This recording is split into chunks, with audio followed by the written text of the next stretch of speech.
ಸ್ನೇಹಿತರೆ ನಮಸ್ಕಾರ, ನಿಮ್ಗೆಲ್ರಿಗೂ ನಮ್ಮ ಚಾನಲ್ಗೆ ಸ್ವಾಗತ. ಹಿಂದಿನ ವಿಡಿಯೋದಲ್ಲಿ ಇದೀಗ ಮುಂದಿನ ಶಿಕ್ಷಕರ ನೇಮಕಾತಿಗಳಿಗೆ ಸಂಬಂಧಪಟ್ಟಂತೆ ಮೀನ್ಸ್ GPST ಆಗಿರ್ಬೋದು, HST ಆಗಿರ್ಬೋದು, PST ಆಗಿರ್ಬೋದು, ಸೊ ಪ್ರತಿಯೊಂದು ಪತ್ರಿಕೆಯಲ್ಲೂ ಕಂಪ್ಯೂಟರ್ ವಿಷಯ ಅನ್ನುವಂಥದ್ದು ಇದ್ದೇ ಇರುತ್ತೆ. ಅದಕ್ಕೆ ಸಂಬಂಧಪಟ್ಟಂತೆ ಇವತ್ತಿನ ವಿಡಿಯೋದಲ್ಲಿ 15 MCQಗಳನ್ನ ಮೀನ್ಸ್ ಈಗಾಗಲೇ ಹಿಂದೆ ನಡೆದಿರುವಂತಹ ಕೆಲವೊಂದಿಷ್ಟು ಪರೀಕ್ಷೆಗಳ ಪ್ರಶ್ನೆಗಳನ್ನ ಜೊತೆಗೆ ಅದಕ್ಕೆ ಸಂಬಂಧಪಟ್ಟಂತೆ ಸಂಪೂರ್ಣ ವಿವರಣೆಯೊಂದಿಗೆ ಇವತ್ತಿನ ವಿಡಿಯೋದಲ್ಲಿ ಚರ್ಚೆ ಮಾಡೋಣ. ಅದಕ್ಕಿಂತ ಮುಂಚಿತವಾಗಿ ಸ್ಪರ್ಧಾ ಮಿತ್ರ, ನೀವು ಇದೇ ಮೊದಲ ಬಾರಿಗೆ ನಮ್ಮ ಚಾನಲ್ಗೆ ಭೇಟಿ ಕೊಡ್ತಿದ್ರೆ ದಯವಿಟ್ಟು ನಮ್ಮ ಚಾನಲ್ನ ಸಬ್ಸ್ಕ್ರೈಬ್ ಮಾಡ್ಕೊಳ್ಳಿ. ಹಾಗೆ ಪಕ್ಕದಲ್ಲಿರುವಂತಹ ಬೆಲ್ ಐಕಾನ್ ಕ್ಲಿಕ್ ಮಾಡ್ಕೊಳ್ಳಿ. ನಾವು ಮಾಡುವಂತ ಎಲ್ಲಾ ತರಗತಿಗಳ ನೋಟಿಫಿಕೇಶನ್ ನಿಮಗೆ ಮೊದಲೇ ಸಿಗುತ್ತೆ. ಜೊತೆಗೆ ಈ ಶಿಕ್ಷಕರ ನೇಮಕಾತಿಗಳಿಗೆ ಸಂಬಂಧಪಟ್ಟಂತೆ ಏನೇ ಒಂದು ಮಾಹಿತಿ ಇದ್ರೂ ಸಹ ಅದನ್ನು ಸಹ ನಾವು ತಿಳಿಸ್ತಾ ಹೋಗ್ತೀವಿ ಅಂತ ಹೇಳ್ತಾ, ಇನ್ನ PSTR ಅವರಿಗೆ ಮತ್ತೆ GPSTR ಅವರಿಗೆ ಕಂಪ್ಯೂಟರ್ ವಿಷಯಕ್ಕೆ ಸಂಬಂಧಪಟ್ಟಂತೆ ಒಂದು 9 ವಿಡಿಯೋಗಳನ್ನು ನಾನು ಆಲ್ರೆಡಿ ಈಗಾಗಲೇ ನಮ್ಮ ಚಾನಲ್ ನಲ್ಲಿ ಮಾಡಿಟ್ಟಿದ್ದೀನಿ. ಸೊ ಅದು ಸಹ ನಿಮಗೆ ಫ್ರೀ ಆಗಿ ಪ್ಲೇ ಲಿಸ್ಟ್ ಅಲ್ಲಿ ಸಿಗುತ್ತೆ. ಸೊ GPST PST ಅಂತಾನೆ ಒಂದು ಪ್ಲೇ ಲಿಸ್ಟ್ ಮಾಡಿ ಕಂಪ್ಯೂಟರ್ ತರಗತಿಗಳಿಗೆ ಸಂಬಂಧಪಟ್ಟಂತೆ ಮಾಡಿದ್ದೀನಿ. ಅದನ್ನು ನೀವು ಅಲ್ಲಿ ಗಮನಿಸ್ಕೋಬಹುದು. ನಾನು ಹೆಚ್ಚಿನ ತಡ ಮಾಡದೆ ಈ ಒಂದು 15 MCQಗಳು ಏನಿದಾವೆ ಅನ್ನೋದನ್ನ ಚರ್ಚೆ ಮಾಡೋಣ. ನೋಡಿ, ಇದು ಈಗಾಗಲೇ ಪರೀಕ್ಷೆಗಳಲ್ಲಿ ಕೇಳಿರುವಂತಹ ಕೆಲವೊಂದಿಷ್ಟು ಪ್ರಶ್ನೆಗಳು, ಅವುಗಳ ಬಗ್ಗೆ ನಾವೀಗ ಚರ್ಚೆ ಮಾಡ್ತಾ ಹೋಗೋಣ. ಸೊ ಮೊದಲನೇದಾಗಿ 1 MB ಯಾವುದಕ್ಕೆ ಸಮ ಅಂತ ಕೇಳಿದ್ದಾರೆ. ಸೊ 1 MB ಯಾವುದಕ್ಕೆ ಸಮ? 1000 ಬೈಟ್ಸ್ಗೆ, 1000 KBಗೆ, 1024 ಬೈಟ್ಸ್ಗೆ. ನಾಲ್ಕನೇ ಆಪ್ಷನ್ 1024 KBಗೆ ಅಂತ. ಸೊ ಆಕ್ಚುಲಿ ಇದು ತುಂಬಾ ಸುಲಭವಾಗಿದೆ ಪ್ರಶ್ನೆ. ಬಟ್ ನೀವೇನ್ ತಿಳ್ಕೋಬೇಕು, MB ಯಲ್ಲಿ B ಅಂತಂತಂದ್ರೆ ಏನು? B ಅಂತಂತಂದ್ರೆ ನಾವು ಬೈಟ್ಸ್ ಅಂತ ಕರಿತೀವಿ. ಸೊ ಏನ್ ಬೈಟ್ಸ್ ಅಂತಂತಂದ್ರೆ, ಫಾರ್ ಎಕ್ಸಾಂಪಲ್ ಈಗ ನೀವು ಅರ್ಥ ಮಾಡ್ಕೊಳ್ಳಿ, ಕಂಪ್ಯೂಟರ್ಗೆ ಅರ್ಥ ಆಗುವಂತ ಭಾಷೆ ಯಾವುದು? ಬೈನರಿ ಲ್ಯಾಂಗ್ವೇಜ್ ಮಾತ್ರ, ದ್ವಿಸಂಖ್ಯಾ ಪದ್ಧತಿ ಅಂತ ಕರಿತೀವಿ. ಸೊ ಏನ್ ಅರ್ಥ ಆಗುತ್ತೆ? ಒಂದು 0 ಅರ್ಥ ಆಗುತ್ತೆ, ಇಲ್ಲ ಒಂದು ಮಾತ್ರ ಅರ್ಥ ಆಗುತ್ತೆ. ಇಷ್ಟರಲ್ಲೇ ಅದಕ್ಕೆ ಲ್ಯಾಂಗ್ವೇಜ್ ಅರ್ಥ ಆಗುವಂತದ್ದು. ಸೊ ಇವುಗಳನ್ನ ನಾವೇಂತ ಕರಿತೀವಿ? ಇವುಗಳನ್ನ ಬಿಟ್ಸ್ ಅಂತ ಕರಿತೀವಿ. ಬಿಟ್ಸ್ ಅಂತ ಕರಿತೀವಿ. ನೋಡಿ, ಈ ರೀತಿಯಾಗಿರುವಂತಹ 8 ಬಿಟ್ಗಳನ್ನ ಸೇರಿಸಿದ್ರೆ, ಸೊ 8 ಬಿಟ್ಗಳನ್ನ ಸೇರಿಸಿದ್ರೆ, ಸೊ 1 2 3 4 5, ಓಕೆ, ಇಲ್ಲಿ ಒಂದು ಎಕ್ಸ್ಟ್ರಾ ಆಗಿದೆ. 8 ಬಿಟ್ಗಳನ್ನ ಸೇರಿಸಿದ್ರೆ 1 ಬೈಟ್ ಆಗುತ್ತೆ. ನೋಡಿ, ಇದು 8 ಸಂಖ್ಯೆಗಳಿದೆ ಅಲ್ವಾ? ಸೊ ನೋಡಿ, 8 ಬಿಟ್ಗಳನ್ನ ಸೇರಿದ್ರೆ 1 ಬೈಟ್ ಆಗುತ್ತೆ. ಈ ರೀತಿಯಾಗಿ 1024 ಬೈಟ್ಗಳು ಸೇರಿದ್ರೆ 1 KB ಆಗುತ್ತೆ. 1024 ಬೈಟ್ ಸೇರಿದ್ರೆ 1 KB ಆಗುತ್ತೆ. ಹೀಗೆ 1024 KBಗಳು ಸೇರಿದ್ರೆ 1 MB ಆಗುತ್ತೆ. ಅದಲ್ವಾ? ನಾವೆಲ್ಲ ಈಗ ರೀಚಾರ್ಜ್ ಮಾಡಿಸ್ಕೊಳ್ತಾ ಇರ್ತೀವಿ, ನಿಮ್ಗೆಲ್ರಿಗೂ ಗೊತ್ತಿರುತ್ತೆ. ಅಥವಾ ನಾವ್ ಎಷ್ಟು ಮಾಡ್ತೀವಿ? ಪರ್ ಡೇ 2 GB ಅಂತ ಇರುತ್ತೆ. ಸೊ 2 GB ಅಂತಂದ್ರೆ ಏನಂತ ಅರ್ಥ? ಸೊ 1024 MB ಸೇರಿದ್ರೆ 1 GB, 1 GB ಅಂತ ಅರ್ಥ. ಸೊ ನಮಗೆ ಪ್ರಶ್ನೆ ಏನ್ ಕೊಟ್ಟಿದ್ದಾರೆ? 1 MB ಯಾವ್ದಕ್ ಸಮ? ಸೊ 1 MB ಯಾವ್ದಕ್ ಸಮ ಆಗುತ್ತೆ? ಸೊ 1024 KBಗಳಿಗೆ ಸಮ ಆಗುತ್ತೆ. ಆಪ್ಷನ್ 4 ಇದಕ್ಕೆ ಸರಿಯಾದ ಉತ್ತರ. ಬಟ್ ನೀವು ಇಲ್ಲೇನ್ ತಿಳ್ಕೋಬೇಕು? ಬಿಟ್ಸ್ ಮತ್ತೆ ಬೈಟ್ಸ್ ಅಂದ್ರೆ ಏನು ಅನ್ನೋದ್ರ ಬಗ್ಗೆ ಮಾಹಿತಿ ಗೊತ್ತಿರಬೇಕು.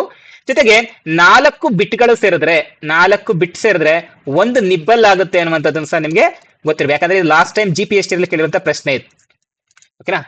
ಮುಂದಿನ ಪ್ರಶ್ನೆಯನ್ನ ಚರ್ಚೆ ಮಾಡೋಣ. ಮುಂದಿನ ಪ್ರಶ್ನೆ, ಭಾರತದ ಮೊಟ್ಟ ಮೊದಲ ಸೂಪರ್ ಕಂಪ್ಯೂಟರ್ ಯಾವ್ದು ಅಂತ ಕೇಳಿದ್ರೆ, ಇದು ಸಹ ಅಷ್ಟೇ 2022ರ GPST ಪ್ರಶ್ನೆ ಪತ್ರಿಕೆ ಕೇಳಿರುವಂತದ್ದು. ಜೊತೆಗೆ ಈ ಪ್ರಶ್ನೆಯನ್ನ 2020ರಲ್ಲಿ PC-ಯಲ್ಲೇ 2 ಸಲ ಕೇಳಿದ್ದಾರೆ. PC ಕಾನ್ಸ್ಟೇಬಲ್ ಏನು ಎಕ್ಸಾಮ್ಸ್ ಆಯ್ತು, ಅಲ್ಲಿ 2 ಸಲ ಇದೇ ಪ್ರಶ್ನೆಯನ್ನ ಕೇಳಿದ್ದಾರೆ. ಭಾರತದ ಮೊಟ್ಟ ಮೊದಲ ಸೂಪರ್ ಕಂಪ್ಯೂಟರ್ ಯಾವ್ದು ಅನ್ನುವಂಥದ್ದು. ಆಕ್ಚುಲಿ ಇದು 6 ಅಲ್ಲ, ಇದು ಪರಂ 6000, ಆಪ್ಷನ್ 2 ಪರಂ 7000, ಆಪ್ಷನ್ 3 ಪರಂ 8000, ಆಪ್ಷನ್ 4 ಯಾವುದು ಅಲ್ಲ ಅಂತ ಇದೆ. ಯಾವ್ದಾಗುತ್ತೆ ಅನ್ನೋದನ್ನ ಕಮೆಂಟ್ ಮಾಡ್ತಾ ಹೋಗಿ ಸ್ನೇಹಿತರೆ. ನೋಡಿ, ಭಾರತದಲ್ಲಿ ಮೊಟ್ಟ ಮೊದಲ ಬಾರಿಗೆ ಸೂಪರ್ ಕಂಪ್ಯೂಟರ್ ಗಳನ್ನ ತಯಾರು ಮಾಡಿದವರು ಯಾರು ಅಂತಂದ್ರೆ, ಸೊ CDAC ಎನ್ನುವಂತ ಒಂದು ಸಂಸ್ಥೆ, CDAC ಅನ್ನುವಂತ ಒಂದು ಸಂಸ್ಥೆ. ಈ ಸಂಸ್ಥೆ 1991ರಲ್ಲಿ ಮೊಟ್ಟ ಮೊದಲ ಬಾರಿಗೆ ಭಾರತದಲ್ಲಿ ಒಂದು ಸೂಪರ್ ಕಂಪ್ಯೂಟರ್ ತಯಾರು ಮಾಡುತ್ತೆ. ಸೊ ಇದಕ್ಕೆ ಸಂಬಂಧಪಟ್ಟಂತವ್ರು ಯಾರು ಅಂತಂದ್ರೆ ಡಾಕ್ಟರ್ ವಿಜಯ್ ಭಟ್ಕರ್ ಅಂತ. ಡಾಕ್ಟರ್ ವಿಜಯ್ ಭಟ್ಕರ್ ಅವರು ಪರಂ 8000 ಎನ್ನುವಂತ ಒಂದು ಮೊದಲ ಸೂಪರ್ ಕಂಪ್ಯೂಟರ್ನ ಕಂಡುಹಿಡಿತಾರೆ. ಆಪ್ಷನ್ 3 ಇದಕ್ಕೆ ಸರಿಯಾದ ಉತ್ತರ, ಪರಂ 8000 ಎನ್ನುವಂಥದ್ದು. ಸೊ ಪರಂ ಅಂತಂದ್ರೆ ನಿಮ್ಗೆ ಈ ಪರಂ ಅನ್ನೋದು ಕೇಳಿರ್ತೀರಾ. ಪರಂ ಅಂದ್ರೆ ಏನು ಅಂತ ಕೇಳ್ಬೋದು. ಪರಂ ಅಂತಂತಂದ್ರೆ ಸೊ PA ಅಂತಂತಂದ್ರೆ ಆಕ್ಚುಲಿ ಇದು ಪ್ಯಾರಲಲ್, PAR ಅಂತಂದ್ರೆ ಪ್ಯಾರಲಲ್ ಅಂತ. ಪ್ಯಾರಲಲ್ AM ಅಂತಂದ್ರೆ ಆಕ್ಚುಲಿ ಇದು ಪ್ಯಾರಲಲ್ ಮಷೀನ್ ಅಂತ ಅರ್ಥ. ಪರಂ ಫುಲ್ ಫಾರ್ಮ್ ಕೇಳಿದ್ರೆ ಪ್ಯಾರಲಲ್ ಮಷೀನ್ ಅಂತಂದ್ರೆ ಸರಿಯಾಗಿ ನೆನ್ಪಿಟ್ಕೊಳ್ಳಿ. ಮೊಟ್ಟ ಮೊದಲ ಸೂಪರ್ ಕಂಪ್ಯೂಟರ್ ಯಾವ್ದಾಗಿತ್ತು? ಪರಂ 8000 ಎನ್ನುವಂಥದ್ದು. ಮುಂದಿನ ಪ್ರಶ್ನೆ ಚರ್ಚೆ ಮಾಡೋಣ. ಮುಂದಿನ ಪ್ರಶ್ನೆ, ಗೂಗಲ್ ಕ್ರೋಮ್ ಎನ್ನುವುದು ಈ ಕೆಳಗಿನ ಯಾವುದಕ್ಕೆ ಉದಾಹರಣೆಯಾಗಿದೆ? ಕಾರ್ಯನಿರ್ವಾಹಕ, ಜಾಲದರ್ಶಕ, ಅಂತರ್ಜಾಲ ಒದಗಿಸುವುದು, ಜಾಲತಾಣ ವ್ಯವಸ್ಥೆ ಸೇವೆಯನ್ನು ಒದಗಿಸುವುದು ಅಂತ ಇದೆ. ಸೊ ಯಾವ್ದಾಗುತ್ತೆ ಗೂಗಲ್ ಕ್ರೋಮ್ ಎನ್ನುವಂಥದ್ದು? ಸೊ ಗೂಗಲ್ ಕ್ರೋಮ್ ಸೊ ನಾವೆಲ್ಲರೂ ನಿಮ್ಮ ಮೊಬೈಲ್ಗಳು ಎಲ್ಲಾ ಕಡೆ ಬಳಸ್ತಿದ್ದ ಪ್ರತಿನಿತ್ಯ ನಾವು ಗೂಗಲ್ ಕ್ರೋಮ್ ಅನ್ನ ಎಲ್ಲೋ ಒಂದ್ ಕಡೆ ಏನೋ ಒಂದು ವಿಷಯಕ್ಕಾಗಾದ್ರೂ ನಾವು ಬಳಸಿರ್ತೀವಿ. ಹಾಗಾದ್ರೆ ಇದು ಯಾವ್ದಕ್ಕೆ ಉದಾಹರಣೆ ಆಗುತ್ತೆ? ಎಸ್, ಇದು ಆಪರೇಟಿಂಗ್ ಸಿಸ್ಟಮ್ ಅಲ್ಲ. ಇದು ಆಪರೇಟಿಂಗ್ ಸಿಸ್ಟಮ್ ಅಲ್ಲ.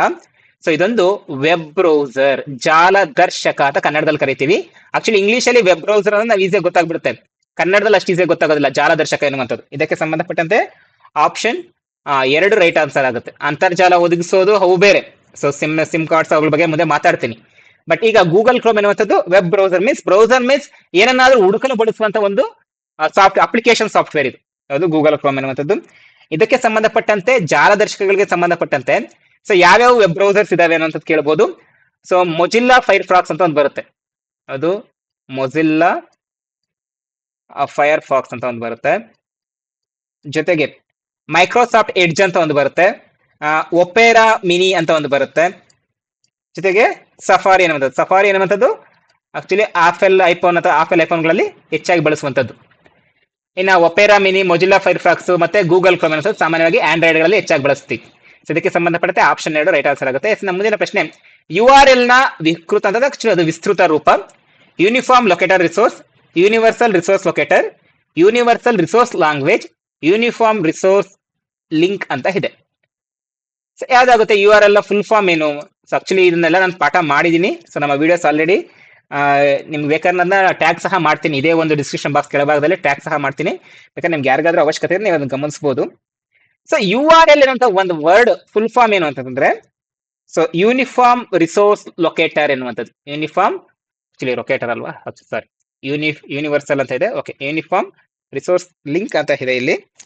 ಅದು ಯೂನಿಫಾರ್ಮ್ ರಿಸೋರ್ಸ್ ಲೊಕೇಟರ್ ಲಿಂಕ್ ಅಂತ ಇದೆಯಾ? ಸೊ ಇದು ಯೂನಿಫಾರ್ಮ್ ರಿಸೋರ್ಸ್ ಲಿಂಕ್ ಅಂತ ಇದೆ, ಆಕ್ಚುಲಿ ಲೊಕೇಟರ್ ಆಗಬೇಕು. ಸೊ ಇದಾಗೋದಿಲ್ಲ. ಯೂನಿವರ್ಸಲ್ ಅಂತ ಇದೆ, ಯೂನಿವರ್ಸಲ್ ಅನ್ನೋದು ಬರೋದೇ ಇಲ್ಲ. ಆಕ್ಚುಲಿ ಸ್ಟಾರ್ಟಿಂಗ್ ಅಲ್ಲಿ ಯೂನಿಫಾರ್ಮ್ ಅಂತ ಬರಬೇಕು. ಯೂನಿಫಾರ್ಮ್ ರಿಸೋರ್ಸ್ ಲ್ಯಾಂಗ್ವೇಜ್, ಆಕ್ಚುಲಿ ಇದನ್ನೇ ನೋಡ್ಕೊಳ್ಬಹುದು. ಸೊ ಯೂನಿಫಾರ್ಮ್ ರಿಸೋರ್ಸ್ ಲ್ಯಾಂಗ್ವೇಜ್ ಆಗುತ್ತೆ. So URL full form uniform resource language ಅಂತ. ಸೊ ಏನಕ್ಕೆ ಬಳಸ್ತಾರೆ URL ಅಂತಂದ್ರೆ, ನಾವು ಫಾರ್ ಎಕ್ಸಾಂಪಲ್ ಈಗ ಯಾವ್ದಾದ್ರು ಒಂದನ್ನ ಸರ್ಚ್ ಮಾಡ್ತಾ ಇರ್ತೀವಿ. ಆ ಸರ್ಚ್ ಮಾಡ್ತಿರ್ಬೇಕಾದ್ರೆ ನಮ್ಗೆ ಅದಕ್ಕೆ ಅಂತ ಒಂದು ಆ ಪೇಜ್ಗೆ ಅಂತ ಒಂದು ಲಿಂಕ್ ಜನರೇಟ್ ಆಗಿರುತ್ತೆ. ಆ ಲಿಂಕ್ಗೆ ನಾವೆಂತ ಕರಿತೀವಿ? ಸೊ URL ಅಡ್ರೆಸ್ ಅಂತ ಕರಿತಾ ಹೋಗ್ತೀವಿ. URL ಅಂದ್ರೆ ಅಂತರ್ಜಾಲದಲ್ಲಿರುವಂತ ಒಂದು ಯಾವ್ದಾದ್ರು ಒಂದು ವೆಬ್ ಪೇಜ್ ನ ವಿಳಾಸ ಅಂತ ಹೇಳ್ತೀವಿ. So uniform resource locator, actually language ಅಂತ ಬರೋದ್ನಾ, uniform resource locator. Locator. So option ಇದಕ್ಕೆ 4 ರೈಟ್ ಆನ್ಸರ್ ಆಗುತ್ತೆ. ನಮ್ಮ ಮುಂದಿನ ಪ್ರಶ್ನೆ, ಈ ಕೆಳಗಿನವುಗಳಲ್ಲಿ ಗುಂಪಿಗೆ ಸೇರದ ಪದ ಯಾವುದು ಅಂತ ಕೇಳಿದರೆ, ಲಿನಕ್ಸ್, ವಿಂಡೋಸ್, ಆಂಡ್ರಾಯ್ಡ್, ಲಾಲಿಪಾಪ್ ಅಂತ ಇದೆ. ಸೊ ಯಾವ್ದು ಗುಂಪಿಗೆ ಸೇರೋದಿಲ್ಲ? ಕಮೆಂಟ್ ಮಾಡಿ ನೋಡಿ. ಲಿನಕ್ಸ್ ಎನ್ನುವಂಥದ್ದು, ಸೊ ಇವೇನಂತಂದ್ರೆ ಲಿನಕ್ಸ್ ಅಂತ ಒಂದು operating system.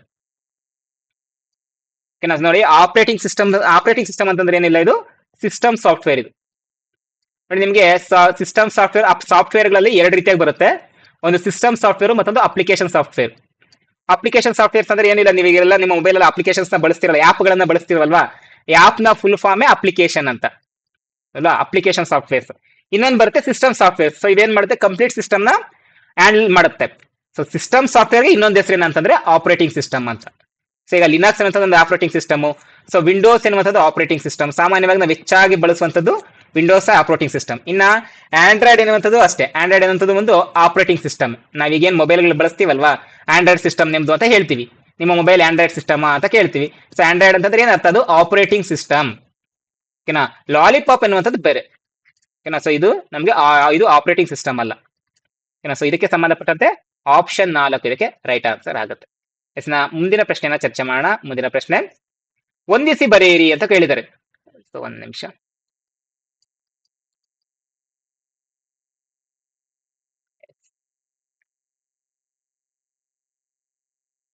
Okay. So TCP, BSNL, ಅಂತರ್ಜಾಲ, ಸ್ಟಾರ್ ಅಂತ ಇದೆ. ಜಾಲ ವಿನ್ಯಾಸ, ಜಾಲದರ್ಶಕ, ವರ್ಗಾವಣಾ ಅನ್ವೇಷಕ ನಿಯಂತ್ರಣ ಶಿಷ್ಟಾಚಾರ, ಅಂತರ್ಜಾಲ ಒದಗಿಸುವ ಸಂಸ್ಥೆ ಅಂತ ಇದೆ. ನೋಡಿ, ನಾವೀಗ ಈ ರೀತಿ ಪ್ರಶ್ನೆಗಳನ್ನ ಕೊಟ್ಟಾಗ ನಾವು ಹೆಚ್ಚು ತಲೆ ಕೆಡಿಸ್ಕೊಳ್ಳುವಂತ ಅವಶ್ಯಕತೆ ಇರೋದಿಲ್ಲ. ಏನಕ್ಕೆ ಅಂತಂದ್ರೆ ಯಾವ್ದಾದ್ರು 2-3 ಗೊತ್ತಿದ್ರೆ ಸಾಕು, ನಾವು ಈಸಿಯಾಗಿ ಆನ್ಸರ್ ಅನ್ನ ಮಾಡ್ಬೋದು. ಫಾರ್ ಎಕ್ಸಾಂಪಲ್ ಈಗ ನೀವು ಇಲ್ಲಿ ಗಮನಿಸಬಹುದು, ಈ ರೀತಿ ಪ್ರಶ್ನೆ ಕೊಟ್ಟಾಗ ಸ್ಟಾರ್ ಎನ್ನುವಂಥದ್ದು ಒಂದು ಜಾಲ ವಿನ್ಯಾಸ. ಓಕೆನಾ. ಅಥವಾ ನಾವೀಗ ಇಲ್ಲಿ BSNL ಅನ್ನೋದು ಗೊತ್ತಿದೆ. BSNL ಅಂತದ್ದು ಏನ್ ನಮಗೆ ಸಿಮ್ ಅಂತ ನಿಮ್ಗೆ ಎಲ್ಲರೂ ಈಸಿಯಾಗಿ ಗೊತ್ತಿರುತ್ತೆ. ಅಂತಂದ್ರೆ ಅದೊಂದು ನಮಗೆ ಅಂತರ್ಜಾಲವನ್ನ ಒದಗಿಸುವಂತ ಸಂಸ್ಥೆ. ನಮ್ಗೊಂದು ನೆಟ್ ನಮ್ಗೆ ಬೇಕು, ನಾವು ಯಾವ್ದೋ ಒಂದು ಸಿಮ್ ಅನ್ನು ಬಳಸಲೇಬೇಕು. ಸೊ ನಮಗೆ ಅಂತರ್ಜಾಲವನ್ನು ಒದಗಿಸುತ್ತೆ. ಓಕೆನಾ. ಸೊ ನಮಗೆ ಎರಡನೇದಕ್ಕೆ ಡಿ ಆಪ್ಷನ್ ಎಲ್ಲಿದೆ? ಓಕೆ, ಆಪ್ಷನ್ 3 ಮತ್ತೆ ಆಪ್ಷನ್ 4 ಇದೆ ಅಂದ್ರೆ ಆಪ್ಷನ್ 1 ಮತ್ತೆ ಆಪ್ಷನ್ 2 ಆಗೋದಿಲ್ಲ ಅಂತ ಅರ್ಥ. ಇನ್ನ ಮುಂದಿನ ಪ್ರಶ್ನೆ, ಮುಂದಿನ ಒಂದು ಪಾಯಿಂಟ್, TCP ಅಂತಂದ್ರೆ ಏನರ್ಥ? ಇದ್ರ ಫುಲ್ ಫಾರ್ಮ್ ಏನು? ಸೊ ಅದು ವ್ಯಾಪಕವಾಗಿ ಬಳಸುವಂತ ಒಂದು ನೆಟ್ವರ್ಕ್ ಪ್ರೋಟೋಕಾಲ್ ಅಂತ ಕರಿತೀವಿ. ಆಕ್ಚುಲಿ ಅದಕ್ಕೆ TCP ಅಂತಂದ್ರೆ ವರ್ಗಾವಣಾ ಅನ್ವೇಷಕ ನಿಯಂತ್ರಣ ಶಿಷ್ಟಾಚಾರ ಅಂತ ಕರಿತೀವಿ. ಸೊ ಇದಕ್ಕೆ ಒಂದನೇದಕ್ಕೆ ಸೀನೇ ರೈಟ್ ಇದೆ, ಅಂದ್ರೆ ಆಪ್ಷನ್ 3, 4 ಸೀನೇ ಇದೆ. ಓಕೆ, ನೆಕ್ಸ್ಟ್ ಅಂತರ್ಜಾಲ ಅಂತ ಇದೆ. ಸೊ ಅಂತರ್ಜಾಲ ಅನ್ನುವಂಥದ್ದು ಜಾಲಗಳ ಜಾಲ. ಇನ್ನ ಸ್ಟಾರ್ ಎನ್ನುವಂಥದ್ದು ಏನಂತಂದ್ರೆ ಇದು ಜಾಲ ವಿನ್ಯಾಸ. ಸ್ಟಾರ್ ಎನ್ನುವಂಥದ್ದು ಜಾಲ ವಿನ್ಯಾಸ ಆಗಿರುತ್ತೆ. ಅಂದ್ರೆ ಆಪ್ಷನ್ 4ಕ್ಕೆ ಎ ಆನ್ಸರ್ ಯಾವ್ದಾಗುತ್ತೆ? ಸೊ ಓಕೆ, ಇದು ಆಪ್ಷನ್ ಸಿ ರೈಟ್ ಆನ್ಸರ್ ಆಗುತ್ತೆ. ಆಗ ಮೂರನೇದಕ್ಕೆ ಏನ್ ಆನ್ಸರ್ ಆಗುತ್ತೆ? ಅಂತರ್ಜಾಲ ಎನ್ನುವಂಥದ್ದೊಂದು ಜಾಲದರ್ಶಕ ಎನ್ನುವುದು. ಸೊ ಆಪ್ಷನ್ ಇದಕ್ಕೆ ಸಂಬಂಧಪಟ್ಟಂತೆ ಆಪ್ಷನ್ 3 ಇದಕ್ಕೆ ರೈಟ್ ಆನ್ಸರ್ ಆಗುತ್ತೆ. ಸೊ ನೀವು ಸ್ಟಾರ್, ಬಸ್ ಈ ರೀತಿಯಾಗೆಲ್ಲ ಜಾಲ ವಿನ್ಯಾಸಗಳನ್ನ ಗಮನಿಸ್ತಿರ್ತೀರಾ, ಅಥವಾ ನಾನು ಇದ್ರ ಬಗ್ಗೆ ಆಲ್ರೆಡಿ ಮಾಡಿದ್ದೀನಿ. ಸೊ ನನ್ನ ವಿಡಿಯೋಗಳು ಗಮನಿಸ್ತೋಡಿ. ಸೊ ಇದಕ್ಕೆ ಸಂಬಂಧಪಟ್ಟಂತೆ ಆಪ್ಷನ್ ಸಿ ಇದಕ್ಕೆ ರೈಟ್ ಆನ್ಸರ್ ಆಗುತ್ತೆ. ಎಸ್, ಮುಂದಿನ ಪ್ರಶ್ನೆ ಚರ್ಚೆ ಮಾಡೋಣ. ಮುಂದಿನ ಪ್ರಶ್ನೆ, ತಪ್ಪಾದ ಹೇಳಿಕೆಯನ್ನ ಗುರುತಿಸಿ. ತುಂಬಾ ಉತ್ತಮವಾಗಿರುತ್ತೆ, ಒಳ್ಳೆ ಪ್ರಶ್ನೆ ಇದು. GOV ಎಂಬುದು ಸರ್ಕಾರಿ ಇಲಾಖೆಗಳ ಜಾಲತಾಣವನ್ನು ಸೂಚಿಸುತ್ತದೆ. ORG ಎಂಬುದು ವಾಣಿಜ್ಯ ಜಾಲತಾಣಗಳನ್ನು ಸೂಚಿಸುತ್ತದೆ. AC ಎಂಬುದು ಶೈಕ್ಷಣಿಕ ಸಂಸ್ಥೆಗಳ ಜಾಲತಾಣವನ್ನು ಸೂಚಿಸುತ್ತದೆ. IN ಎಂಬುದು ಭಾರತದ ಜಾಲತಾಣವನ್ನು ಸೂಚಿಸುತ್ತದೆ ಅಂತ ಇದೆ. ಸೊ ಯಾವ್ದಾಗುತ್ತೆ? ಸೊ ಕಮೆಂಟ್ ಮಾಡಿ.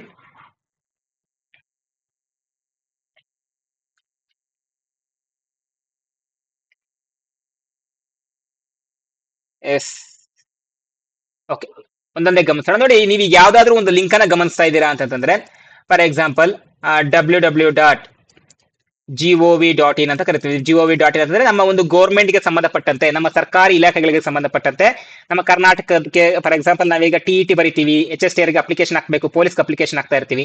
ಸೊ ಅಲ್ಲೆಲ್ಲ ನೀವು ಯಾವುದೇ ಒಂದು ವೆಬ್ಸೈಟ್ ನೋಡ್ಬೋದು. ಆ ವೆಬ್ಸೈಟ್ ಲಾಸ್ಟ್ ಅಲ್ಲಿ gov.in ಇಂದ ಎಂಡ್ ಆಗುತ್ತೆ. ಯಾಕೆ? ಅದೊಂದು ಸರ್ಕಾರಿ ಇಲಾಖೆಯ ಜಾಲತಾಣ. ಓಕೆನಾ. GOV ಆ ಹೆಸರಲ್ಲಿದೆ, ಗವರ್ಮೆಂಟ್ ಎನ್ನುವಂಥದ್ದು. ನೆಕ್ಸ್ಟ್ ORG ಅಂದ್ರೆ ಆರ್ಗನೈಸೇಷನ್ ಅಂತ. ಆರ್ಗನೈಸೇಷನ್ ಮೀನ್ಸ್ ಸಂಸ್ಥೆಗಳಿಗೆ ಸಂಬಂಧಪಟ್ಟಿರುವಂತದ್ದು. ಓಕೆನಾ. ಸೊ ಇನ್ನ AC ಅಂತಂತಂದ್ರೆ, ಸೊ ಇದಕ್ಕೆ ಅಕಾಡೆಮಿಕ್ ಇನ್ಸ್ಟಿಟ್ಯೂಷನ್ಸ್, ಶೈಕ್ಷಣಿಕ ಸಂಸ್ಥೆಗಳ ಜಾಲತಾಣವನ್ನು ಸೂಚಿಸುತ್ತೆ. ಇನ್ನ IN ಅಂತಂತಂದ್ರೆ ಭಾರತದ ಜಾಲತಾಣವನ್ನು ಸೂಚಿಸುತ್ತೆ. ಸೊ ಆರ್ಗನೈಸೇಷನ್ ಅಂತದ್ದು ಸಂಘ ಸಂಸ್ಥೆಗಳ ಒಂದು ಜಾಲತಾಣವನ್ನು ಸೂಚಿಸುವಂತದ್ದು. ಸೊ ವಾಣಿಜ್ಯ ಜಾಲತಾಣವನ್ನು ಸೂಚಿಸುವಂತದ್ದು ಅಂತ ಇದೆ. ಸೊ ಇದಕ್ಕೆ ಸಂಬಂಧಪಟ್ಟಂತೆ ಸೊ ORG ಅನ್ನೋದು ರಾಂಗ್ ಆನ್ಸರ್ ಆಗುತ್ತೆ. GOV ಅಂತಂದ್ರೆ ಸರ್ಕಾರಿ ಇಲಾಖೆಗಳಾಗಿರುತ್ತೆ. gov.in ನೋಡಿ, IN ಅಂತ ಬಂದ್ರೆ ಅದು ಭಾರತದ ಜಾಲತಾಣ ಅಂತ ಸೂಚಿಸುತ್ತೆ. AC ಅಂತಂದ್ರೆ ನಾನು ಈಗಾಗಲೇ ಹೇಳಿದೆ, ಅಕಾಡೆಮಿಕ್ ಇನ್ಸ್ಟಿಟ್ಯೂಷನ್ಸ್ ಎನ್ನುವಂಥದ್ದು. ORG ಅಂತಂದ್ರೆ ಆರ್ಗನೈಸೇಷನ್ಗೆ ಸಂಬಂಧಪಟ್ಟ. ಫಾರ್ ಎಕ್ಸಾಂಪಲ್ ಯಾವ್ದಾದ್ರು ಒಂದು ಲಿಂಕ್ ಬಂದು ಕೊನೆಯಲ್ಲಿ .org ಅಂತ ಬಂತು ಅಂದ್ರೆ ಅದು ಯಾವ್ದಾದ್ರು ಒಂದು ಸಂಸ್ಥೆಗೆ ಸಂಬಂಧಪಟ್ಟಿರುವಂತದ್ದು, ಅದು ವಾಣಿಜ್ಯಕ್ಕೆ ಸಂಬಂಧಪಟ್ಟಿರುವಂತದ್ದಲ್ಲ. ಆಪ್ಷನ್ 2 ಇದಕ್ಕೆ ರೈಟ್ ಆನ್ಸರ್ ಆಗುತ್ತೆ. ಮುಂದಿನ ಪ್ರಶ್ನೆಯನ್ನ ಚರ್ಚೆ ಮಾಡೋಣ. ಮುಂದಿನ ಪ್ರಶ್ನೆ, ಕಂಪ್ಯೂಟರ್ನ ಸೆಂಟ್ರಲ್ ಪ್ರೊಸೆಸಿಂಗ್ ಯೂನಿಟ್ CPU ಇದನ್ನ ಒಳಗೊಳ್ಳುತ್ತದೆ ಅಂತ ಕೇಳ್ತಾರೆ. ಸೊ ಕಂಪ್ಯೂಟರ್ನ ಮೆದುಳು ಅಂತಾನೆ ಕರಿತೀವಿ CPU ಅನ್ನ. ಹಾಗಾದ್ರೆ CPU ನ ಒಳಭಾಗದಲ್ಲಿ ಏನಿರುತ್ತೆ ಅಂತ ಕೇಳಿದ್ದಾರೆ. ALU ಮತ್ತೆ AA ROM, ALU memory, input output ಘಟಕ, ALU CU, ALU ಮತ್ತು ಮೆಮೊರಿ ಇರುತ್ತೆ ಅಂತ ಹೇಳ್ತಿದ್ದಾರೆ. ಸೊ ಏನಿರುತ್ತೆ CPU ನಲ್ಲಿ? ಎಸ್, ಕಮೆಂಟ್ ಮಾಡಿ.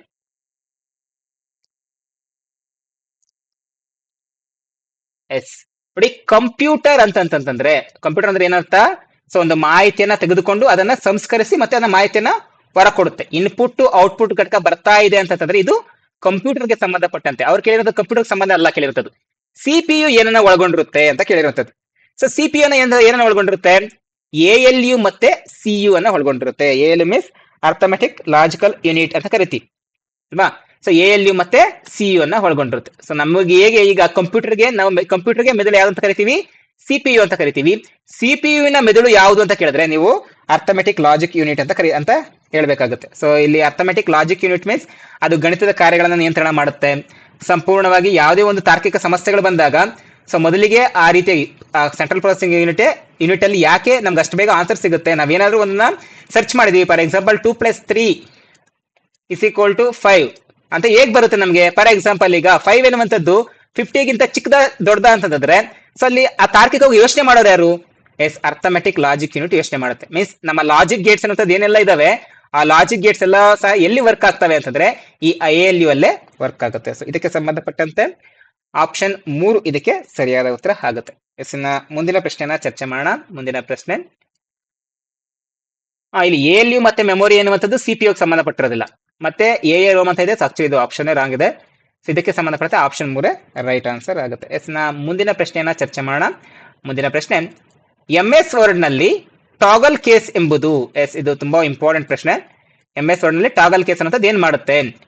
ಅಕ್ಷರಗಳನ್ನ ದೊಡ್ಡ ಅಕ್ಷರಗಳನ್ನಾಗಿ ಬದಲಾಯಿಸುತ್ತದೆ, ಪ್ರತಿಯೊಂದು ಶಬ್ದವನ್ನ ದೊಡ್ಡದು ಮಾಡುತ್ತದೆ, ಪ್ರತಿಯೊಂದು ಶಬ್ದ ದೊಡ್ಡದು ಮಾಡುತ್ತೆ, ಕ್ಯಾಪಿಟಲ್ ಲೆಟರ್ ಆಗಿ ಮಾಡುತ್ತೆ, ದೊಡ್ಡ ಅಕ್ಷರಗಳನ್ನ ಸಣ್ಣ ಅಕ್ಷರಗಳಾಗಿ ಮತ್ತು ಸಣ್ಣ ಅಕ್ಷರಗಳನ್ನ ದೊಡ್ಡ ಅಕ್ಷರಗಳಾಗಿ ಬದಲಾಯಿಸುತ್ತೆ, ಅಕ್ಷರಗಳನ್ನ ಸಣ್ಣ ಅಕ್ಷರಗಳನ್ನಾಗಿ ಬದಲಾಯಿಸುತ್ತೆ ಅಂತ ಇದೆ. ಸೊ ಈ ಟ್ಯಾಗಲ್ ಕೇಸ್ ಅನ್ನೋದು ನಾವ್ ಏನಕ್ಕೆ ಯೂಸ್ ಮಾಡ್ತೀವಿ ಅಂತಂದ್ರೆ, ಫಾರ್ ಎಕ್ಸಾಂಪಲ್ ನಾವು ಯಾವ್ದಾದ್ರು ಒಂದು ವರ್ಡ್ ಅನ್ನ ಚೂಸ್ ಮಾಡ್ಕೊಂಡು ಟ್ಯಾಗಲ್ ಕೇಸ್ ಮಾಡಿದೀವಿ ಅಂತಂದ್ರೆ, ಫಾರ್ ಎಕ್ಸಾಂಪಲ್ ಈಗ ಆಂಡ್ ಅಂತ ಇತ್ತು ಅಂತಂದ್ರೆ ಅದೇನಾಗುತ್ತೆ ಅಂತಂದ್ರೆ ಸಂಪೂರ್ಣವಾಗಿ ಕ್ಯಾಪಿಟಲ್ ಲೆಟರ್ ಆಗುತ್ತೆ. ಫಾರ್ ಎಕ್ಸಾಂಪಲ್ ಇದನ್ನ ಸೆಲೆಕ್ಟ್ ಮಾಡ್ಕೊಂಡು ಟ್ಯಾಗಲ್ ಕೇಸ್ ಮಾಡಿದೀವಿ ಅಂತಂದ್ರೆ ಕಂಪ್ಲೀಟ್ ಆಗಿ ಸ್ಮಾಲ್ ಲೆಟರ್ ಆಗುತ್ತೆ. ಅಂತಂದ್ರೆ ಸಣ್ಣ ಅಕ್ಷರಗಳು ದೊಡ್ಡ ಅಕ್ಷರಗಳಾಗ್ತವೆ ಅಥವಾ ದೊಡ್ಡ ಅಕ್ಷರಗಳು ಸಣ್ಣ ಅಕ್ಷರಗಳು ಪರಿವರ್ತನೆ ಆಗ್ತವೆ ಟ್ಯಾಗಲ್ ಕೇಸ್ ಅನ್ನುವಂಥದ್ದು MS ವರ್ಡ್ ಅಲ್ಲಿ. ಸೊ ದೊಡ್ಡ ಅಕ್ಷರಗಳನ್ನ ಸಣ್ಣ ಅಕ್ಷರಗಳನ್ನಾಗಿ ಮತ್ತು ಸಣ್ಣ ಅಕ್ಷರಗಳನ್ನ ದೊಡ್ಡ ಅಕ್ಷರಗಳಾಗಿ ಬದಲಾಯಿಸುತ್ತೆ ಎನ್ನುವಂಥದ್ದು ಇದಕ್ಕೆ ಸರಿಯಾದ ಉತ್ತರ ಆಗುತ್ತೆ. ಸೊ ಇದಕ್ಕೆ ಸಂಬಂಧಪಟ್ಟಂತೆ ಆಪ್ಷನ್ 3 ಸರಿಯಾದ ಉತ್ತರ ಆಗಿರುತ್ತೆ. ಮುಂದಿನ ಪ್ರಶ್ನೆಯನ್ನ ಚರ್ಚೆ ಮಾಡೋಣ. ಮುಂದಿನ ಪ್ರಶ್ನೆ ಆಪರೇಟಿಂಗ್ ಸಿಸ್ಟಮ್ ಒಂದು. ಸೊ ನಾನು ಈಗ ತಾನೇ ಇದ್ರ ಬಗ್ಗೆ ಚರ್ಚೆ ಮಾಡಿದೆ. ಸೊ ಆಪರೇಟಿಂಗ್ ಸಿಸ್ಟಮ್ ಏನಂತಂದ್ರೆ ಮೀನ್ಸ್ ಅವಾಗಲೇ ನಾನು ಸಿಸ್ಟಮ್ ಸಾಫ್ಟ್ವೇರ್ಸ್ ಅಲ್ಲಿ 2 ಟೈಮ್ಸ್ ಬರುತ್ತೆ. ಒಂದು ಆಪರೇಟಿಂಗ್ ಸಿಸ್ಟಮ್, ಮತ್ತೊಂದು ಆಪರೇಟಿಂಗ್ ಸಿಸ್ಟಮ್ ಜೊತೆಗೆ ಸೊ ಅದು ನಾನು ಹೇಳಿದೆ ಆಪರೇಟಿಂಗ್ ಸಿಸ್ಟಮ್ ನಂತರ ಕರಿತೀವಿ ಸಿಸ್ಟಮ್ ಸಾಫ್ಟ್ವೇರ್ ಅಂತಾನು ಕರಿತೀವಿ. ಸಿಸ್ಟಮ್ ಸಾಫ್ಟ್ವೇರ್ ಗಳಲ್ಲಿ 2 ವಿಧಾನ ಬರುತ್ತೆ. ಒಂದು ಸಿಸ್ಟಮ್ ಸಾಫ್ಟ್ವೇರ್, ಮತ್ತೊಂದು ಅಪ್ಲಿಕೇಶನ್ ಸಾಫ್ಟ್ವೇರ್. ಈ ಅಪ್ಲಿಕೇಶನ್ ಸಾಫ್ಟ್ವೇರ್ ನ ಯಾರು ಕಂಟ್ರೋಲ್ ಮಾಡ್ತಾರೆ? ಅಪ್ಲಿಕೇಶನ್ ಈಗ ನೀವೇ ಅರ್ಥ ಮಾಡ್ಕೊಳ್ಳಿ. ನಿಮ್ಮ ಹತ್ರ ಒಂದು ಮೊಬೈಲ್ ಇದೆ ಅಂತಂದ್ರೆ ನಿಮ್ಮ ಮೊಬೈಲ್ ಸ್ಟಾರ್ಟಿಂಗ್ ಏನಾಗಿರುತ್ತೆ, ಅದ ಸ್ವಿಚ್ ಆನ್ ಮಾಡ್ಲೇಬೇಕಾ? ಸ್ವಿಚ್ ಆನ್ ಮಾಡ್ಬೇಕಂದ್ರೆ ಕಂಪ್ಲೀಟ್ ಆಗಿ ನಿಮ್ಮ ಸಿಸ್ಟಮ್ ಎನ್ನುವಂಥದ್ದು ಒಬ್ಬರ ಕಂಟ್ರೋಲ್ ಇರಬೇಕು. ಅದನ್ನ ಕಂಟ್ರೋಲ್ ಮಾಡೋರು ಯಾರು? ನಮ್ಮ ಆಪರೇಟಿಂಗ್ ಸಿಸ್ಟಮ್, ಅಥವಾ ಅದಕ್ಕೆ ಇನ್ನೊಂದು ಹೆಸರೇನು ಸಿಸ್ಟಮ್ ಸಾಫ್ಟ್ವೇರ್. ನೀವು ಸ್ವಿಚ್ ಆನ್ ಮಾಡಿದಾದ್ಮೇಲೆ ನಿಮ್ಗೆ ಸಿಗೋರು ಯಾರು? ಅಪ್ಲಿಕೇಶನ್ಸ್. ಅಂದ್ರೆ ಈ ಸಿಸ್ಟಮ್ ಸಾಫ್ಟ್ವೇರ್ ಏನ್ ಮಾಡುತ್ತೆ? ಅಪ್ಲಿಕೇಶನ್ ಸಾಫ್ಟ್ವೇರ್ ನ ಕಂಟ್ರೋಲ್ ಮಾಡುತ್ತೆ. ಇಲ್ಲಿ ಆಪರೇಟಿಂಗ್ ಸಿಸ್ಟಮ್ ಎನ್ನುವಂಥದ್ದು ಒಂದು utility program, system program, application program, anti virus program ಅಂತ ಇದೆ. ಸೊ ನಾನು ಆಲ್ರೆಡಿ ಇದಕ್ಕೆ ನಾನು ನಿಮಗೆ ವಿವರಣೆಯನ್ನು ಕೊಟ್ಟಿದ್ದೀನಿ. ಸೊ ನಿಮ್ಗೆ ಯಾವ್ದು ಆನ್ಸರ್ ಅಂತ ಈಗಾಗಲೇ ಗೊತ್ತಿರುತ್ತೆ. ಸೊ ಆಪರೇಟಿಂಗ್ ಸಿಸ್ಟಮ್ ಅಂತದ್ದು ಏನಂತದ್ದು ಒಂದು ಸಿಸ್ಟಮ್ ಪ್ರೋಗ್ರಾಮ್, ಸಿಸ್ಟಮ್ ಸಾಫ್ಟ್ವೇರ್. ಅದು ಯುಟಿಲಿಟಿ ಪ್ರೋಗ್ರಾಮ್, ಅಪ್ಲಿಕೇಶನ್ ಪ್ರೋಗ್ರಾಮ್ ಅಲ್ಲ, ಆಂಟಿ ವೈರಸ್ ಪ್ರೋಗ್ರಾಮ್ ಸಹ ಅಲ್ಲ. ಸೊ ಇದಕ್ಕೆ ಸಂಬಂಧಪಟ್ಟಂತೆ ಆಪ್ಷನ್ 2 ಸರಿಯಾದ ಉತ್ತರ ಆಗಿರುತ್ತೆ. ಎಸ್ನ ಮುಂದಿನ ಪ್ರಶ್ನೆಯನ್ನ ಚರ್ಚೆ ಮಾಡೋಣ. ಮುಂದಿನ ಪ್ರಶ್ನೆ MS ವರ್ಡ್ ನಲ್ಲಿ ಹೊಸ ಡಾಕ್ಯುಮೆಂಟ್ ಅನ್ನ ತೆರೆಯಲು ಬಳಸುವಂತ ಕೀ ಸಂಯೋಜಕಗಳು ಯಾವುವು ಅಂತ ಕೇಳಿದ್ದಾರೆ. Control N, control A, control O, control R ಅಂತ ಇದೆ ನೋಡಿ. ಹೊಸ ಡಾಕ್ಯುಮೆಂಟ್ಗಳು ಅಂತಂದ್ರೆ ಸೊ ಈ ರೀತಿಯಾಗಿ ಯೋಚನೆ ಮಾಡೋದಕ್ಕಿಂತ ಹೊಸ ಡಾಕ್ಯುಮೆಂಟ್ ಅಂತ ನಾವು ಇಂಗ್ಲಿಷ್ ಅಲ್ಲಿ ತಿಳ್ಕೊಬಿಟ್ರೆ ಸಾಕು, ಈಸಿಯಾಗಿ ಅರ್ಥ ಆಗುತ್ತೆ. ಸೊ ನ್ಯೂ ಡಾಕ್ಯುಮೆಂಟ್ ಅನ್ನ ಓಪನ್ ಮಾಡಬೇಕು ಅಂತಂದ್ರೆ, ನ್ಯೂ ಡಾಕ್ಯುಮೆಂಟ್ ಅನ್ನ ಓಪನ್ ಮಾಡ್ಬೇಕಂದ್ರೆ ನಾವು ಯಾವ ಶಾರ್ಟ್ ಕಟ್ ಕೀ ಬಳಸ್ತೀವಿ? ಆಟೋಮೆಟಿಕಲಿ ಫಸ್ಟ್ ಲೆಟರ್ ಏನಿರುತ್ತೋ ಅದನ್ನೇ ನಾವು ಬಳಸ್ತೀವಿ. ಸೊ ಕಂಟ್ರೋಲ್ ಹಿಡ್ಕೊಂಡು ನಾವು ಏನನ್ನ ಪ್ರೆಸ್ ಮಾಡಿದೀವಿ ಅಂತಂದ್ರೆ ಸೊ ಹೊಸ ಡಾಕ್ಯುಮೆಂಟ್ಗೆ ನೇಮ್ ಕೊಡಿ ಅಂತಾನೆ ಬಂದ್ಬಿಡುತ್ತೆ. ಇದಕ್ಕೆ ಸಂಬಂಧಪಟ್ಟಂತೆ ಆಪ್ಷನ್ 1 ರೈಟ್ ಆನ್ಸರ್ ಆಗ್ತಾ ಹೋಗುತ್ತೆ. ಆಪ್ಷನ್ 1 ಸರಿಯಾದ ಉತ್ತರ ಆಗುತ್ತೆ. ಮುಂದಿನ ಪ್ರಶ್ನೆನ ಚರ್ಚೆ ಮಾಡೋಣ. ಮುಂದಿನ ಪ್ರಶ್ನೆ ಡೆಸ್ಕ್ಟಾಪ್ ನಲ್ಲಿರುವ ಎಲ್ಲಾ ಬಾಹುಗಳಂತ ಎಲ್ಲ ಬಾಬುಗಳಲ್ಲ, ಅದು ಎಲ್ಲಾ ಟ್ಯಾಬ್ಗಳನ್ನ ಆಯ್ಕೆ ಮಾಡಲು ಸಂಯೋಜಿಸೋದು ಯಾವುದು ಅಂತ ಕೇಳಿದ್ದಾರೆ. Control home, alt plus A, control A, control alt delete ಬಳಸ್ತೀವಿ ಅಂತ ಇದೆ ನೋಡಿ. ಎಲ್ಲಾ ಟ್ಯಾಬ್ಗಳನ್ನ ಆಯ್ಕೆ ಮಾಡಿ ಬಾಬುಗಳನ್ನಲ್ಲ, ಆಕ್ಚುಲಿ ಎಲ್ಲಾ ವರ್ಡ್ಸ್ ಅನ್ನ ಆಯ್ಕೆ ಮಾಡ್ಬೇಕಂತಂದ್ರೆ, ಒಂದು ವರ್ಡ್ ಅನ್ನ ಆಯ್ಕೆ ಮಾಡಬೇಕು ಅಂತಂದ್ರೆ ನಾವು ಯಾವ್ದನ್ನ ಬಳಸ್ತೀವಿ? ಫಾರ್ ಎಕ್ಸಾಂಪಲ್ ಈಗ ಇಲ್ಲೆಲ್ಲ ಇಷ್ಟು ಒಂದು ವರ್ಡ್ ಇದೆ, ಇಷ್ಟು ವರ್ಡ್ ಅನ್ನ ಆಯ್ಕೆ ಮಾಡ್ಬೇಕಂದ್ರೆ ನಾವು ಅದನ್ನೇನ್ ಬಳಸಬೇಕು? ಸೊ ನಾವು ಕಂಟ್ರೋಲ್ A ಅಂತ ಹೊಡೆದ್ರೆ ಕಂಪ್ಲೀಟ್ ಆಗಿ ನಮ್ಗದು ಸೆಲೆಕ್ಟ್ ಆಗುತ್ತೆ. ಸೊ ಇದಕ್ಕೆ ಸಂಬಂಧಪಟ್ಟಂತೆ ಆಪ್ಷನ್ 3 ಇದಕ್ಕೆ ಸರಿಯಾದ ಉತ್ತರ ಆಗುತ್ತೆ. ಸೆಂಟ್ರಲ್ ಒಂದು ಕ್ವಶನ್ ಮಿಸ್ ಆಗಿದೆ. ಮುಂದಿನ ಪ್ರಶ್ನೆ ಚರ್ಚೆ ಮಾಡೋಣ. ಮುಂದಿನ ಪ್ರಶ್ನೆ ಪ್ರೋಗ್ರಾಮ್ಗಳು ಸ್ವಯಂಚಾಲಿತವಾಗಿ ಲೋಡ್ ಆಗುತ್ತವೆ ಮತ್ತು ಬ್ರೌಸರ್ ನ ಭಾಗವಾಗಿ ಕೆಲಸ ಮಾಡುತ್ತವೆ. ಸೊ ಇದಕ್ಕೆ ಸಂಬಂಧಪಟ್ಟಂತೆ ಯಾವ್ದು ಸಹಾಯ ಮಾಡುತ್ತೆ ಅಂತ ಕೇಳ್ತಾ ಇರುವಂತದ್ದು. Add ons, plug ins, fire walls, ಕುಕೀಸ್ಗಳು ಅಂತ ಇದೆ. ಸೊ ಯಾವ್ದು ಇದಕ್ಕೆ ಸಹಾಯ ಮಾಡುತ್ತೆ? ಸೊ ಇದಕ್ಕೆ ಸಂಬಂಧಪಟ್ಟಂತೆ ಸೊ ನೀವು ಇದ್ರ ಬಗ್ಗೆ ಹೆಚ್ಚಾಗಿ ಕೇಳಿರೋದಿಲ್ಲ. ಆಪ್ಷನ್ 2 ಇದಕ್ಕೆ ಸರಿಯಾದ ಉತ್ತರ. ಏನ್ ಪ್ಲಗಿನ್ಸ್ ಅಂತಂದ್ರೆ ಬ್ರೌಸರ್ಗೆ ಹೆಚ್ಚುವರಿ ಕೆಲಸಗಳನ್ನ ಮಾಡೋದಕ್ಕೆ ಸಹಾಯ ಮಾಡುವಂತ ಒಂದು ಸಣ್ಣ ಸಾಫ್ಟ್ವೇರ್ ಇದು ಪ್ಲಗಿನ್ಸ್ ಅನ್ನುವಂಥದ್ದು. ಸೊ ಏನು ನಮ್ಮ ಬ್ರೌಸರ್ಗಳು ಅಂತ ಏನಿರ್ತಾವೋ ಸೊ ಅವುಗಳನ್ನ ಬೇಗ ಬೇಗ ಕೆಲಸ ಮಾಡ್ಬೇಕು ಅಂತಂದ್ರೆ ಸೊ ಅವುಗಳಿಗೆ ಸಹಾಯ ಮಾಡುವಂತದ್ದು ಯಾವುದು ಪ್ಲಗ್ಇನ್ಸ್ ಎನ್ನುವಂಥದ್ದು. ಸೊ ಇವೇನ್ ಮಾಡ್ತವೆ ಬ್ರೌಸರ್ಗೆ ಆಟೋಮೆಟಿಕಲಿ ಅದ್ರ ಕೆಪಾಸಿಟಿಯನ್ನ ಹೆಚ್ಚು ಮಾಡ್ತಾ ಹೋಗ್ತವೆ. ಎಸ್ ನ ಮುಂದಿನ ಹಾಗೂ ಇವತ್ತಿನ ಕೊನೆಯ ಪ್ರಶ್ನೆ ಬಗ್ಗೆ ಚರ್ಚೆ ಮಾಡೋಣ. ಕೊನೆಯ ಪ್ರಶ್ನೆ, ಈ ಅಂಚೆಯನ್ನ ಅನುಮತಿಸಲಾಗದ ಚಿಹ್ನೆ. ಆಕ್ಚುಲಿ ಈ ಅಂಚೆ ಅಂದ್ರೆ ನಮ್ಗೆ ಅಷ್ಟು ಬೇಗ ಅರ್ಥ ಆಗೋದಿಲ್ಲ, ಅದನ್ನ ಇಂಗ್ಲಿಷ್ ಅಲ್ಲಿ ಬರ್ಕೊಂಡ್ರೆ ಈ ಮೇಲ್. ಈ ಮೇಲ್ ಅಲ್ಲಿ ನಾವು ಯಾವುದನ್ನ ಅನುಮತಿ ಮಾಡೋದಿಲ್ಲ ಅಂತ ಇಲ್ಲಿ ಕೇಳಿರುವಂತದ್ದು.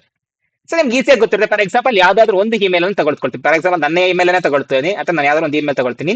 For example so no now @gmail.com ಅಥವಾ email.com ಅಂತ ತಗೊಳ್ತೀನಿ ಅನ್ಕೊಳ್ಳಿ. email.com. ಸೊ ಇದ್ರಲ್ಲಿ ಏನೇನೆಲ್ಲ ಒಳಗೊಂಡಿದೆ ನೋಡಿ. ನಮ್ಗೆ ಇಲ್ಲಿ ಬೇಕಾದ್ರೆ ನಾವು ಇದರಲ್ಲಿ ಒಂದು ಅಂಡರ್ ಸ್ಕೋರ್ ಹಾಕೋಬಹುದು. KNOW ಸ್ಪೇಸ್ NOW @gmail.com ಅಂತ ಹಾಕ್ಬೋದು. gmail.com. ಓಕೆನಾ? ಅಂದ್ರೆ ನಾವಿಲ್ಲಿ ಅಂಡರ್ ಸ್ಕೋರ್ ಅನ್ನ ಬಳಸಬಹುದು. ಜೊತೆಗೆ ನೋಡಿ ಇಲ್ಲಿ ನಾನು ಬಳಸ್ತಾ ಇದೀನ, ಬಳಸಬಹುದು. ಡಾಟ್ ಬಳಸಿದೀನಲ್ವಾ, ಡಾಟ್ ಅನ್ನು ಬಳಸಬಹುದು. ಆದ್ರೆ ನೀವು ಯಾವ್ದಾದ್ರು ಒಂದು ಮೇಲನ್ನ ಬರಿಬೇಕಾದ್ರೆ ಫಾರ್ ಎಕ್ಸಾಂಪಲ್ ನಾನು ಇದನ್ನೇ ತಗೊಳ್ತಾ ಇದೀನಿ. ನಾನು ಒಂದು ಸ್ಪೇಸ್ ಕೊಟ್ಟು ಮತ್ತೆ ಎನ್ ಬರಿತೀನಿ, ಮತ್ತೆ ಒಂದು ಸ್ಪೇಸ್ ಕೊಟ್ಟು KNOW ಮತ್ತೆ ಒಂದು ಸ್ಪೇಸ್ ಕೊಡ್ತೀನಿ, ಮತ್ತೆ NOW ಅಂತ ಬರಿತೀನಿ. ಈ ರೀತಿ ಬರೆದ್ರೆ ಆಗೋದಿಲ್ಲ. ಸರಿನಾ? ಅಂತಂದ್ರೆ ನಾವು ಖಾಲಿ ಜಾಗವನ್ನ ಬಳಸೋಂತಿಲ್ಲ. ಈ ಮೇಲಲ್ಲಿ ನಾವು ಖಾಲಿ ಜಾಗನ ಬಳಸಿ ಅದು ತಗೊಳ್ಳೋದೇ ಇಲ್ಲ, ಎರರ್ ತೋರಿಸ್ತಾನೆ ಇರುತ್ತೆ. ಸೊ ಅದಕ್ಕೆ ಸಂಬಂಧಪಟ್ಟಂತೆ ಆಪ್ಷನ್ 3 ಇದಕ್ಕೆ ಸರಿಯಾದ ಉತ್ತರ ಆಗುತ್ತೆ. ಸ್ನೇಹಿತರೆ, ಇದಿಷ್ಟು ಸಂಪೂರ್ಣವಾಗಿ ಸೊ ಇವತ್ತಿನ ಒಂದು ಪ್ರಮುಖ 15 ಪ್ರಶ್ನೆಗಳು. ಇದರಲ್ಲಿ ಒಂದು ಕ್ವಶನ್ ಮಿಸ್ ಆಗಿದೆ. ಏನ? ಸೊ ಸಂಪೂರ್ಣ 15 ಪ್ರಶ್ನೆಗಳು. ಮತ್ತೆ ಇವೆಲ್ಲವೂ ಸಹ ಲಾಸ್ಟ್ 2020 ಇಂದ ಇದುವರೆಗೂ 23 ವರೆಗೂ, ಸೆಕ್ಷನ್ 24, 25 ನಮ್ಗೆ ಅಷ್ಟು ನೇಮಕಾತಿಗಳಾಗಿಲ್ಲ. 23 ವರೆಗೂ ನೇಮಕಾತಿಗಳಲ್ಲಿ ಕೇಳಿದಂತ ಕೆಲವೊಂದಿಷ್ಟು ಪ್ರಮುಖ ಪ್ರಶ್ನೆಗಳು. ಸೊ ಇನ್ನು ಇದೇ ರೀತಿಯ ಮತ್ತಷ್ಟು ಪ್ರಶ್ನೆಗಳನ್ನು ಸಹ ನಾನು ನನ್ನ ಮುಂದಿನ ವಿಡಿಯೋದಲ್ಲಿ ತರ್ಲಿಕ್ಕೆ ಪ್ರಯತ್ನ ಪಡ್ತೀನಿ. ಸೊ ಈ ಸೆಷನ್ ಹೇಗಿತ್ತು ಅನ್ನೋದನ್ನ ಕಮೆಂಟ್ ಸೆಕ್ಷನ್ ತಿಳಿಸಿ. ಇನ್ನು ಮುಂದಿನ ಸೆಷನ್ ಅನ್ನ ಮಾಡಬೇಕೋ ಬೇಡ ಅಂತ ನಾನು ಕಮೆಂಟ್ ಸೆಕ್ಷನ್ ತಿಳಿಸ್ತೀರಾ ಅಂತ ಹೇಳ್ತಾ, ಸ್ನೇಹಿತರೆ ಇದಾಗಿತ್ತು ಇವತ್ತಿನ ವಿಡಿಯೋ. ಇನ್ನು ಇದೇ ರೀತಿಯ ಮತ್ತಷ್ಟು ಮಾಹಿತಿಗಳಿಗೆ ನಮ್ಮ ಚಾನಲ್ ಸಬ್ಸ್ಕ್ರೈಬ್ ಮಾಡ್ಕೊಳ್ಳಿ. ಹಾಗೆ ಪಕ್ಕದಲ್ಲಿರುವಂತಹ ಬೆಲ್ ಐಕಾನ್ ಕ್ಲಿಕ್ ಮಾಡ್ಕೊಳ್ಳಿ. ನಾವು ಮಾಡುವಂತಹ ಎಲ್ಲಾ ತರಗತಿಗಳ ನೋಟಿಫಿಕೇಶನ್ ನಿಮಗೆ ಮೊದಲೇ ಸಿಗುತ್ತೆ ಅಂತ ಹೇಳ್ತಾ, ಇನ್ನ ಮುಂದಿನ ಒಂದು ತರಗತಿಯಲ್ಲಿ ಭೇಟಿಯಾಗೋಣ ಸ್ನೇಹಿತರೆ. ನಿಮ್ಗೆಲ್ರಿಗೂ ಧನ್ಯವಾದಗಳು.